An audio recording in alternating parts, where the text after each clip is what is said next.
Olá, amantes de línguas, espero que estejam todos bem. Antes de começarmos a conversa de hoje, eu gostaria de endereçar a minha solidariedade, o meu carinho, o meu abraço aos ucranianos que neste momento sofrem. Um abraço especial à comunidade que fala português, que vive na Ucrânia, porque sei que vivem lá angolanos, sei de um moçambicano muito querido nosso, meu, que lá vive e que mando um beijinho especial, que as coisas se acalmem o mais breve possível. Bat Silnem. Portanto, agora vamos para o tema de hoje. Começar por dizer que Angola e Moçambique não têm tanta literatura nos seus sistemas de ensino, ok? Claro que abordam trechos de literatura, especialmente literatura nacional, no contexto do ensino das figuras de estilo, não é? O que é bom. Mais tarde irei abordar ou falar mais sobre esse assunto. Yeah? Ora bem, ler é uma atividade solitária e profunda. É de imersão, ok? É verdade que nestes países alguns trechos de literatura nacional são abordados, mas aos alunos não lhes são dadas 2 semanas para lerem obras inteiras, para poderem fazer resumos de tais obras, responderem a questões muito específicas, para provocar uma discussão geral sobre tais obras, para provocar aquele trabalho mental que é característico da literatura, ou então do ler, não é? Do ler literatura. Literatura é arte e, como tal, existe para todos os gostos e todas as idades. E nessa ótica de idades, podemos dizer que faz sentido que se apresentem obras apelativas aos estudantes. É preciso ver a idade, é preciso ver a cultura, não é? E apresentar obras que façam com que os alunos ou com que os estudantes tenham um gosto pela leitura. Esse é o objetivo da apresentação de obras aos estudantes na escolaridade obrigatória. É simplesmente para abrir o seu apetite à literatura. Quem cedo lê, cedo terá a capacidade de poder sentir a sua pessoa, não é? De poder viver consigo próprio no vazio, ok? E nesta questão de abrir o apetite para a leitura, nos países desenvolvidos acontece muitas vezes que os estudantes muito mais tarde revisitem obras estudadas durante a escolaridade obrigatória porque simplesmente gostaram muito das obras e querem poder ler as mesmas obras com mais calma, com outros olhos, não é? Então, por isso, revisitam as obras e gostam de conversar sobre elas e, quem sabe, mais tarde ainda se tornam objeto de algum estudo mais profundo na idade adulta. Vocês sabiam que existem licenciados, os tais doutores, nestes 2 países, que chegam ao fim do curso, são doutores, tornam-se doutores e nunca leram uma obra literária? Pois é. Alguns materialistas dirão, mas isso não interessa nada porque depois acabam sendo bem-sucedidos. Lá está, a questão de estudar para ter dinheiro, não é?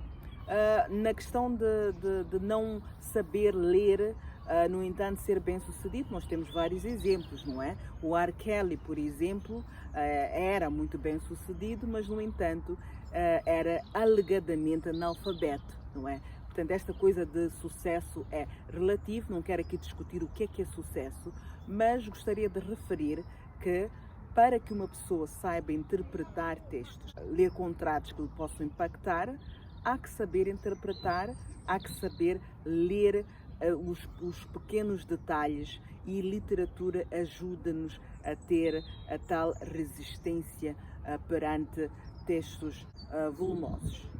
E porque os doutores destes países não se expõem à literatura, não leem livros, não sabem o que é que está contido no livro, não é?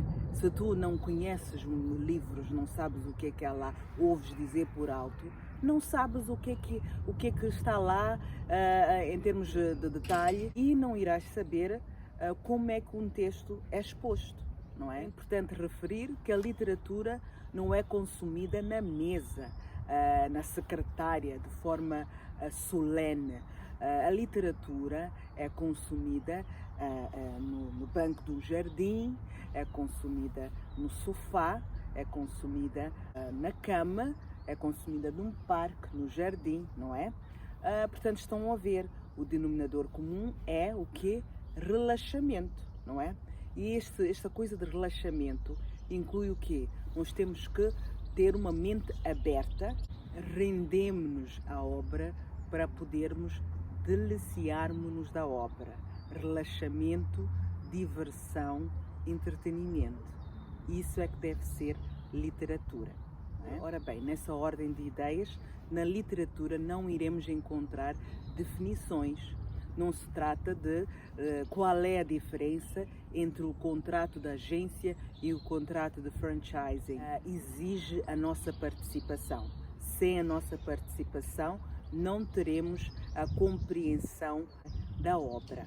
Okay? Em literatura, descreve-se a vida, descrevem-se os lugares, descrevem-se as pessoas, descreve-se tudo o que acontece ao nosso redor. Seja mau, seja bom, é descrito em literatura. E qual é que é o objetivo? O objetivo é fazer com que nós compreendamos o mundo, fazer com que nós nos espelhemos, não é?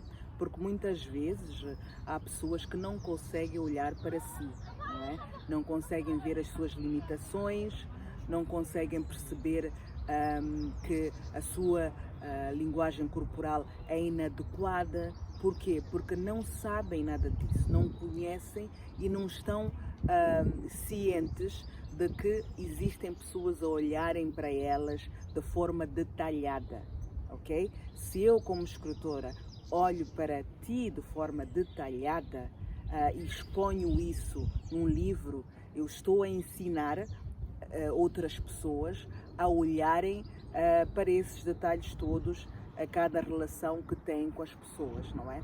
Então, uma pessoa que lê consegue ter outros olhos, consegue olhar para as coisas com outro objetivo, não é? Eye to detail, como se diz em inglês, não é? Que nós temos a tendência de olhar para todos os movimentos. E as pessoas que não leem não se apercebem disso, não é? Não se apercebem que, afinal, as pessoas em seu redor sabem mais do que elas pensam que as pessoas sabem. Okay? Então, a literatura ajuda-nos a compreender as relações humanas e tudo mais. E como existe descrição dos lugares, não sei o que mais na literatura, a literatura também ensina-nos muito sobre os vários cantos do mundo. Nós somos capazes de viajar estando no mesmo lugar. O que é necessário para que a gente viaje? Portanto, eu falei há pouco tempo de trabalho mental. Quando a gente lê literatura, temos mesmo de dar aso à imaginação, ok? Se a pessoa está a descrever a cidade de Lisboa, mesmo que a gente não tenha lá estado, a gente irá, não é? Pela descrição. A gente vai conseguir navegar a cidade de Lisboa ou qualquer outra cidade pela descrição do autor, não é? Isso é muito interessante, isso até poderá provocar, poderá criar vontade de visitar certos lugares por causa de literatura. E as pessoas, às vezes, quando a descrição é muito bem feita, quando as pessoas vão visitar os tais locais nos quais as obras se basearam, eles olham para aquilo e sentem que alguma vez, em outra vida, já estiveram naquele lugar. Esse é o impacto que a literatura tem na mente. Portanto, sem a tua imaginação, sem a tua mente, sem o teu trabalho, aquilo só são palavras. É tudo muito seco, não tem piada nenhuma. Tens que te imergir, não é, na obra. E porquê que farias isso? Porque lá está, como eu disse, há esta utilidade de conhecer o ser humano. E tu, como não és egoísta, não és narcisista, tens interesse em conhecer o outro ser humano. Não simplesmente pelo teu interesse próprio, mas também por uma questão de admirar, porque as pessoas fazem várias coisas com a sua essência, porque as pessoas constroem-se em termos de personalidade. As pessoas passam por várias situações na vida, as pessoas erguem-se, as pessoas ultrapassam grandes dificuldades, as pessoas inspiram-se em vários elementos que provavelmente te poderão ajudar a ti. Portanto, eu acho que a literatura ajuda-nos a apreciar o outro ser humano. Nós conseguimos sair de nós próprios, conseguimos imaginar-nos na pele da outra pessoa. É isso que a literatura faz. A literatura conecta-nos como seres humanos. Okay? É por isso que é importante. E também tem o elemento de autodefesa. Se tu tens a melhor noção de uma realidade, porque leste em alguns livros, algumas obras, estarás em melhor posição de defender. Imagina que haja alguém que vive numa aldeia e que nunca tenha ouvido falar em nazismo, não é?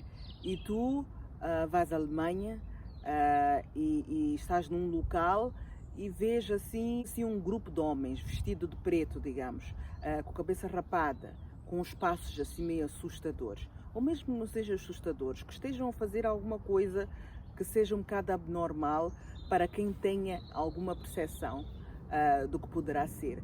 Tu estás em melhor posição para te defender. Portanto, é isto que a literatura também traz para a humanidade. Agora, quanto ao texto, a linguagem do texto, existem grandes ratoeiras na literatura. E eu falo particularmente das figuras de estilo, minha linguagem preferida, não é? Trata-se de linguagem que não seja uma linguagem direta, ok? Por exemplo, imagina estás numa avenida, não é? A avenida principal. Tu estás numa ponta e queres ir para outra ponta. Portanto, estamos a ver aqui uma avenida principal e tem ruas transversais, não é? Tu sabes, olha lá, a maneira mais fácil de chegar ali é pegar a linha reta e ir diretamente para o sítio, não é? Chegas lá. Mas isso é aborrecido, não é? Não é divertido, não é fun. O que é que tu fazes para que seja divertido?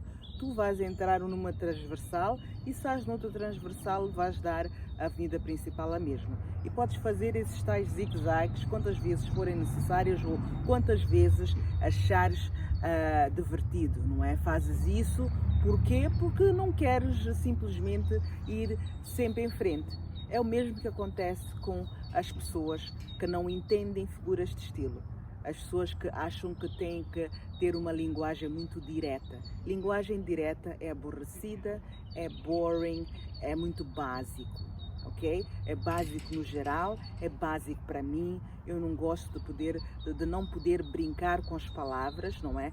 Só porque a pessoa é limitada, não consegue fazer um exercício mental, interpretação, não é? Do texto. Hoje em dia nós temos muita sorte de ter a internet, não é?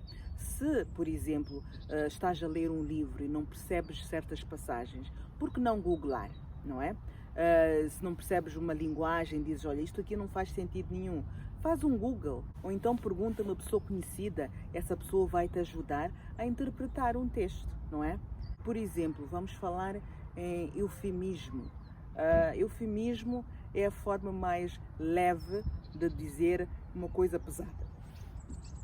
Por exemplo, em vez de comunicar à tua criança que o papá faleceu, o papá morreu, a gente diz o papá foi ao céu, ou então o papá foi ao encontro de Deus. Há várias figuras de estilo.